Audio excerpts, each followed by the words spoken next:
नीमच नगर पालिका का विशेष सम्मेलन आज पुरानी नगर पालिका बंगला नंबर 60 में तीखी नोकझोंक के बीच संपन्न हुआ।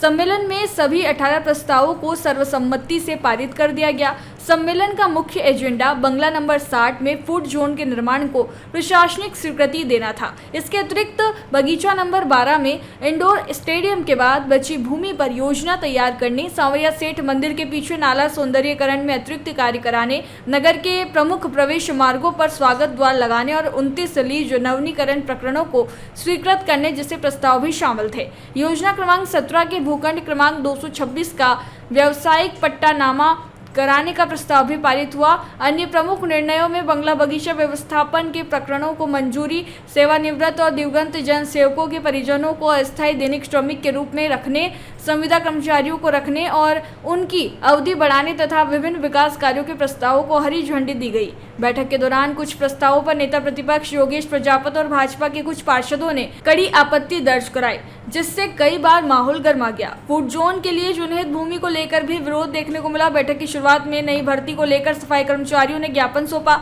शहर में आवारा मवेशियों की समस्या पर भी चर्चा हुई। हरगोविंद दीवान ने स्ट्रीट लाइट की व्यवस्था में सुधार की मांग उठाई। कुत्तों के आतंक और उनकी नसबंदी का मुद्दा भी गरमाया, जिस पर भाजपा पार्षद डायस तक पहुंच गए और वीरेंद्र पाटीदार ने अपनी बात रखी। नामांतरण प्रकरणों में विलंब पर योगेश प्रजापति और सभापति छाया जायसवाल ने सवाल उठाए।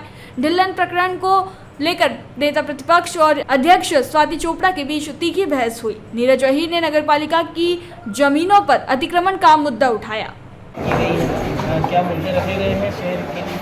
देखिए, आज जो मुद्दे हैं इसमें बहुत सारे ऐसे मुद्दे हैं जो शहर के लिए बहुत अति आवश्यक हैं। जो हम लोग फूड जोन का प्रस्ताव पास हुआ है वो बहुत अच्छा विषय रहेगा। वहाँ पर जो बेटियों को स्टेडियम मिला है माननीय मुख्यमंत्री जी और विधायक जी के प्रयासों से 12 करोड़ की राशि, तो वो एक काम हुआ है। साथ ही हमारे जो सांवरिया मंदिर नाला का जो निर्माण कार्य चल रहा है, बहुत अच्छा कार्य वो चल रहा है, लेकिन उसमें और कार्यों की आवश्यकता है।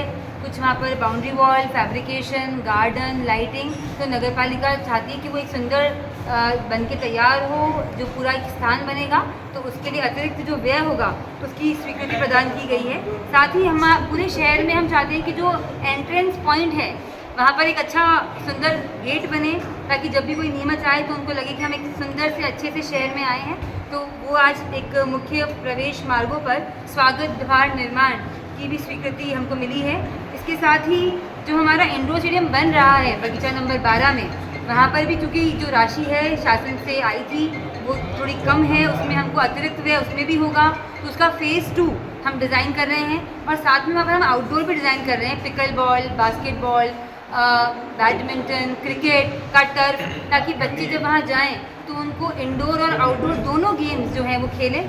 बच्चों के मानसिक और शारीरिक विकास के लिए भी मील का पत्थर ही साबित होगा हमारे यहाँ पर जो नीमच में बनने जा रहा है। और इसी प्रकार से जो प्रकरण थे बाकी स्वीकृति वाले थे, एक बहुत बड़ा प्रोजेक्ट भी नगर पालिका ने आज सैंक्शन किया है। इंदिरा बाल परिसर आवास में हमारा जो आवासीय सह व्यावसायिक का जो निर्माण कार्य की स्वीकृति मिली है 2 करोड़ 13 लाख की लागत से, तो एक बड़ा प्रोजेक्ट, और साथ ही नगर पालिका को आय भी होगी और नीचे कमर्शियल और ऊपर फ्लैट जो हम निर्माण कार्य करने जा रहे हैं। प्रस्ताव 17-18 को लेकर 17-18 में हमको मत विभाजन की स्थिति आई थी। कुछ पार्षदों ने लिखित में और मौखिक भी अपनी आपत्ति दर्ज कराई है। टीएनसीपी के पत्र के अनुसार, टीएनसीपी से हमारे पास एक पत्र आया था कि जो एक आवासीय जो भूमि है, रिक्त भूमि है, उसको व्यावसायिक में परिवर्तित करना है, तो उपयोगिता परिवर्तन के लिए वहाँ से पत्र आया था। तो जो आवेदन आता है, हमारे पास एक ही आवेदन आया था, तो जो आवेदन आया हमने नियमानुसार उसको परिषद के समक्ष रखा था, और उसमें जो भी रहता है नियम 2% शुल्क जमा करा के हम टीएनसीपी के जो मास्टर प्लान के अकॉर्डिंग हम उसको परिवर्तित कर सकते हैं, तो वो लाए थे। उसकी वो बहुमत से प्रस्ताव पास हुआ है।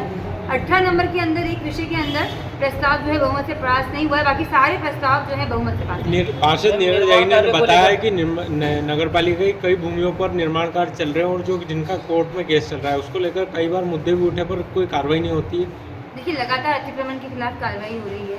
बगीचा नंबर 12 भी जो इंडोर स्टेडियम था वहाँ पर कार्रवाई थी, वहाँ पर भी अतिक्रमण था, वहाँ भी हम लोगों ने काम करवाया है। जहाँ जहाँ पर भी ऐसी दिक्कतें आती हैं। बंगला नंबर 8 को लेकर क्या कहना? देखिए, मैडम ने वो जो है कोर्ट में शायद ऐसा बताया जा रहा है कि वो कोर्ट में चल रहा है, न्यायालय में विचाराधीन मामला है, तो जो कोर्ट में विचाराधीन होते हैं उन पर नगर पालिका कोई निर्णय नहीं लेती है।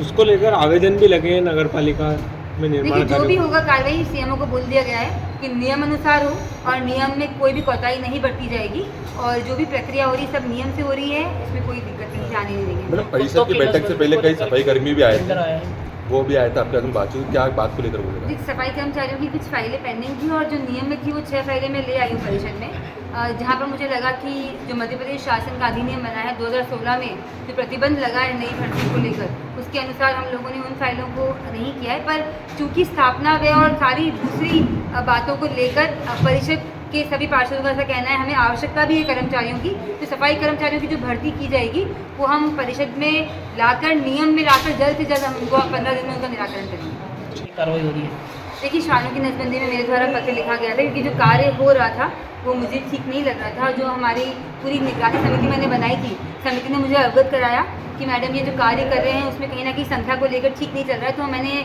पत्र लिख के उसको निरस्त करने के लिए अपना पत्र जारी कर दिया था, निर्देश दे दिए थे और परियोजना अधिकारी ने भी दे दिए। तो हम चाहते हैं कि वो ब्लैकलिस्ट हो जाए ताकि एटलीस्ट बार बार पार्टिसिपेट ना करें और कोई ऐसा व्यक्ति आए जो ईमानदारी से एनिमल बर्थ कंट्रोल का काम करे। ये एक ज्वलंत समस्या है और ये पूरे देश की बड़ी समस्या है। निश्चित ही इसके लिए हमारे मन में चिंता है, भय है और दुख है कि कुत्तों की काटने की समस्या लगातार जो बढ़ती जा रही है। परिषद के पास जो नियमों में रास्ता है वो यही है कि हम एनिमल बर्थ कंट्रोल करवाते रहें और हम लगातार उसी प्रक्रिया को कराएंगे। तो आज भी उसको निरस्त करके नया टेंडर लगाने की जो अनुमति परिषद ने दी है तो उस अनुसार ही हम एनिमल बर्थ कंट्रोल करा के संख्या को हम कम करने का पूरा प्रयास। ये आज नगर पालिका परिषद की बैठक में सभी 18 प्रस्ताव सर्वसम्मति से पारित हुए हैं। आपका कुछ बातों को लेकर विरोध रहा है क्या? सभी प्रस्तावों में से कुछ लीज नवीनीकरण के प्रस्ताव थे जिन्होंने मतलब जनता के साथ धोखा करते हुए उनकी मर्जी से 2 या 3 प्रस्ताव रखे, जबकि सर्व समाज के साथ समान भावना से सारे प्रस्ताव रखने पे कई लोगों के आवेदन रखे। इसको लेकर हमने विरोध करा तो इन्होंने बहुमत सिद्ध कराया। तो बहुमत में जो इनके पार्षद थे पत्र देने वाले, वही कुछ पार्षद हाथ खड़े कर रहे हैं, जो पत्र दे रहे हैं वो उस पर पत्र में 11 लोग साइन कर रहे हैं और हाथ खड़े करने में 2 पार्षद गायब हो गए। इस तरह की स्थिति विरोधाभास इनकी स्थिति कहीं ना कहीं दबाव की राजनीति नगरपालिका अध्यक्ष करती है। वो दृश्य आपको दिखा। उससे बड़ी बात थी कि नगरपालिका अध्यक्ष जो कहती है कि भाई मैं ईमानदार हूँ, तो हमने पूछा कि डिल्लन में कैसे आई वहाँ से शिकायत, शासन ने कैसे रोक दिया।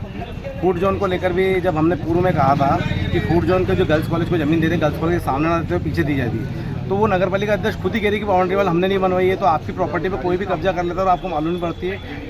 बंगला नंबर 60 को लेकर भी हमारा विरोधाभास था कि या तो यहाँ पे पूरा स्टेडियम बनाया जाए या फिर इस पर कॉलोनी काटी जाए। फूड जोन काट के आप नगरपालिका प्रॉपर्टी को नाश ना करें। आप कहाँ पर फूड जोन कर रहे हैं, उसके पास भी उनका प्रस्ताव पूरा नहीं था, अधूरा प्रस्ताव था। इन लोगों को लेकर भी हमारा विरोध था।